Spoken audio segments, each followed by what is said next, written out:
nosso quadro de entrevistas de hoje, nós vamos conversar com o juiz Jefferson Zanini. Foi ele que promoveu a audiência de conciliação entre os acampados na SC 401 e os proprietários dos terrenos. Juiz Jefferson, seja muito bem-vindo ao Justiça é Legal. Esse foi o seu último trabalho como juiz agrário, é isso mesmo? Obrigado. Foi o último trabalho, dia 10 de fevereiro já a nomeação do novo juiz, que é o Dr. Rafael Sandi, atualmente lotado na 2ª Vara Civil da Comarca de Chapecó, e a partir de então ele atua como juiz agrário aqui no estado de Santa Catarina. Esse trabalho feito lá na SC 401, que aconteceu, foi o seu último trabalho, foi uma jornada intensa, posso dizer assim? Foi um processo complexo pelas implicações e pela repercussão que ele teve.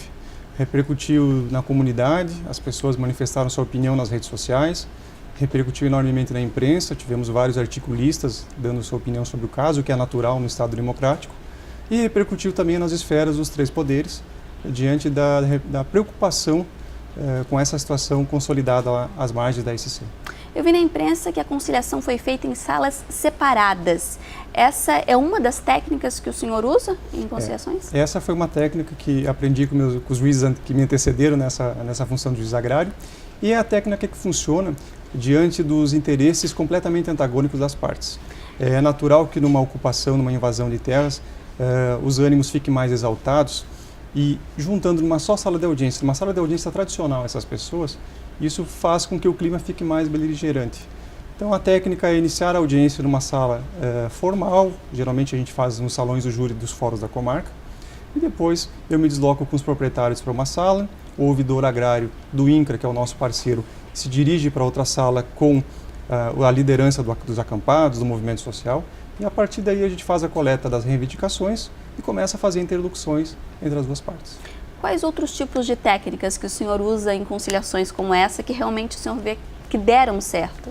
A técnica que eu vejo que é a mais acertada é de ouvir. Primeiro, ouvir as reivindicações das duas partes. Obviamente que o juiz tem que saber qual o objetivo a ser atingido, mas ele não deve se manifestar sem antes ouvir os interesses. Ouvir as reivindicações e depois tentar fazer os ajustes para que as duas partes se sintam contempladas com seus direitos. Quando as partes, cada uma sai acreditando que deu certo, que conseguiu, é o que... É o melhor acordo.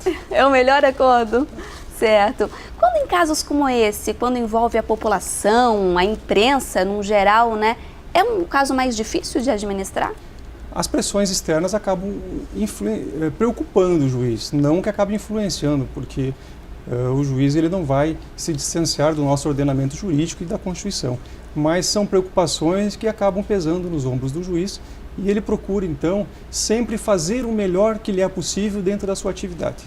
Então, isso acaba influenciando, sim, a atividade do juiz. Por que um caso como esse aconteceu aqui na capital e deu tanta repercussão, na sua opinião? É justamente porque a população litorânea não está acostumada a essa situação.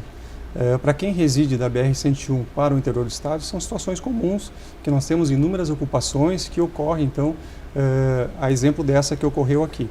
Por ser uma situação nova, completamente desconhecida, acabou desencadeando todos esses comentários e essa participação ativa da comunidade, o que é esperado e louvável no Estado democrático.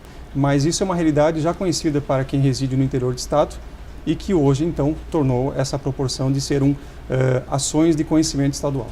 O senhor foi juiz agrário durante 3 anos e sempre conseguiu, né, fazer acordos consensuais. Qual o segredo? Como ele disse, o segredo é ouvir. Eu iniciei como juiz agrário na gestão do desembargador Trindade dos Santos, que me honrou com esse convite, eu aceitei, sucedendo o Dr. Silvio Franco. E a partir daí, então, usando todos os ensinamentos que foram construídos, pavimentados por todos os juízes agrários que me antecederam, especialmente o Dr. Silvio, foi possível, então, aprimorar essa técnica da conciliação. Mas, basicamente, é ouvir, guardar as convicções pessoais, deixar de lado, manter a imparcialidade na condução, para que as duas partes sintam confiança na atuação do juiz. Isso é o que leva o tempo, né? Porque nessa última foram 5 horas. Foram 5 horas, mas não foi a audiência mais longa. No ano de 2011, na comarca da Anitta Garibaldi, estava sendo construída uma usina hidrelétrica e o movimento dos atingidos pelas barragens, justamente com o MST, invadiu esse canteiro de obras e paralisou todas as atividades.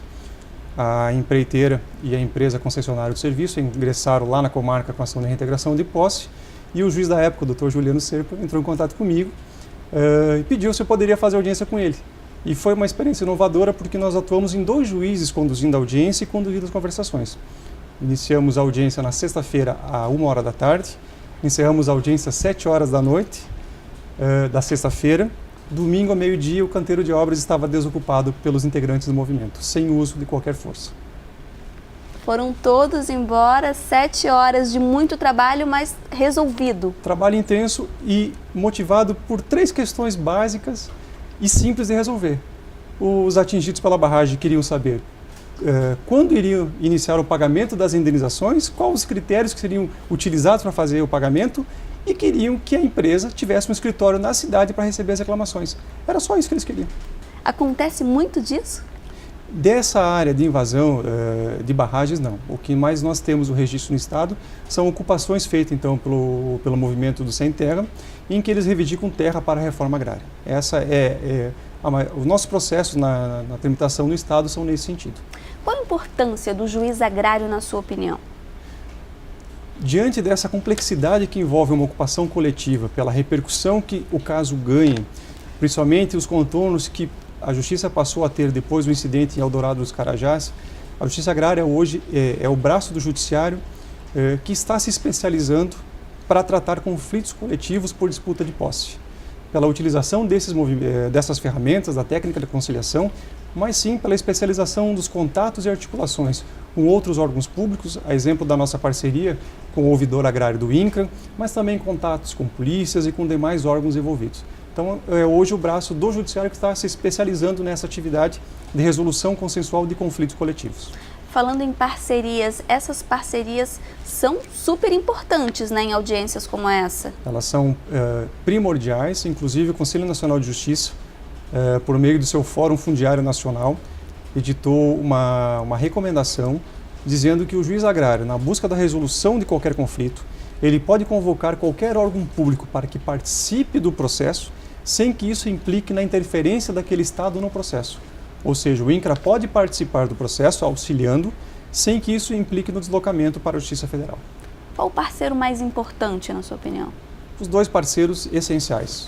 A Ouvidoria Agrária aqui do Estado de Santa Catarina, na pessoa do Fernando de Souza, que faz a interlocução no primeiro momento do juiz com os movimentos sociais, e temos o oficial designado pela Polícia Militar, que no caso dessa ocupação foi o Major Edivar dos Santos, que também prestou um relevante serviço. A figura do oficial da Polícia Militar ele é diferenciada a atuação, porque ele está à disposição da Justiça Agrária, então ele não está mais vestido daquela condição de policial militar responsável pela segurança pública. Ele está ali para atuar como agente de campo do juiz. É ele quem vai até o acampamento, mantém o primeiro contato, verifica as condições, faz contagem de pessoas, faz um levantamento de toda a situação e faz o relatório para o juiz. E ele não vai fardado, né? Ou vai fardado? Ele vai fardado, mas ele se apresenta como oficial da Justiça Agrária. E isso muda completamente a forma em que ele é recebido pelo movimento. Existe hoje uma sinergia muito boa entre os movimentos sociais e a Justiça Agrária, porque existe confiança no trabalho da Justiça Agrária como um todo. O senhor teve exemplos de juízes agrários anteriores. Isso ajudou? Deu um exemplo mesmo, uma orientação para o senhor seguir? Foi a base. Essa atuação construída ao longo dos tempos, desde o primeiro juiz agrário, que foi hoje o desembargador Vítor Ferreira Sebem, até os demais, foram pavimentando o caminho, as bases da Justiça Agrária em Santa Catarina. Então essa relação de confiança que eu mencionei agora com o movimento social, ela não surgiu na minha gestão enquanto juiz agrário, e sim foi construído ao longo dos anos, em que cada juiz foi colocando o seu tijolinho e foi construindo e aperfeiçoando esse sistema. Agora o senhor se despede, então? Encerrei no dia 10 de fevereiro a minha atuação como juiz agrário. Estou atuando agora como juiz convocado, auxiliar da primeira vice-presidência, auxiliando o desembargador Torres Marques, e estou agora inscrito no concurso de remoção para a capital. Já temos substituto, né? O senhor comentou para o juiz agrário? Sim, já tem um novo juiz designado, o Dr. Rafael Sandi, que hoje é juiz da 2ª Vara Civil da comarca de Chapecó. Permanece em Chapecó, mas ele atua com jurisdição em todo o estado, em que os colegas, todos os juízes do estado, tendo qualquer conflito que se enquadre nessas situações, ele mantém contato com o juiz agrário, o processo continua tramitando na sua unidade, o que ocorre apenas é a transferência do juiz. Passa o juiz agrário a atuar, se deslocando até o local do conflito para lá tentar então a resolução pacífica. Tá certo, juiz Jefferson, muito obrigado pela sua presença aqui no Justiça é Legal e esperamos o senhor outras vezes aqui no programa. Agradeço o convite, estarei sempre disposto a participar quando o convidado for, mas eu gostaria de finalizar dizendo que não se trata de um serviço, de uma atividade realizada que possa ser acreditado o êxito apenas a mim, tem que ser estendido a todos os juízes agrários que construíram as bases da justiça agrária em Santa Catarina, que hoje é reconhecida como modelo pelo Conselho Nacional de Justiça. Então é a justiça agrária como um todo que está de parabéns. O Justiça Legal vai para um breve intervalo e a gente volta já.